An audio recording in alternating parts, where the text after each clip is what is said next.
Alright, the sending end of the connection is an old box. It's from about 2001. It runs Gentoo Linux.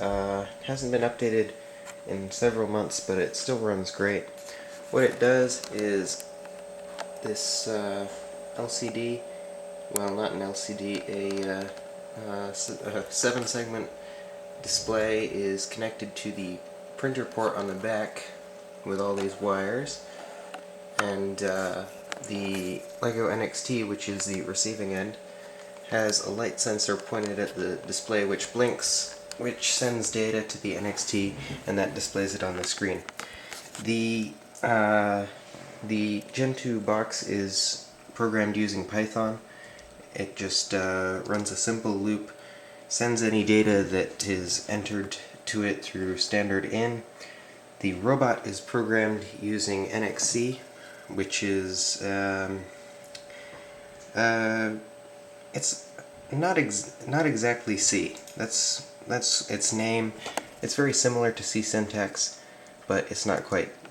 Compiling and downloading that to the robot is one command, and it goes really quickly. And yeah, I just compiled that and downloaded it. The sending end is currently blinking the light. That's just sending a bunch of zeros, which is the idle signal. Running the program on the brick is very simple. It's currently using a speed of 16 bits per second. That's 2 ASCII characters a second, and it can go at that speed with no errors. So if we send a short hello world message, then we can see it right up here.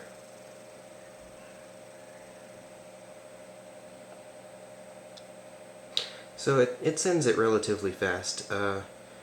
It's a pretty simple protocol. It just sends the data and then terminating null. When it has no data to send, it just sends many terminating nulls. In a few days, once I get a laser module that I'm going to hook up to the printer port and have that blink instead of the 7-segment display, I'm going to send data out the window and over there, right at the top of those steps. Can't really see them, but that's where it's going. That might not work, depending on how much the beam spreads. It's got a theoretical range of 600 meters, so it should work well.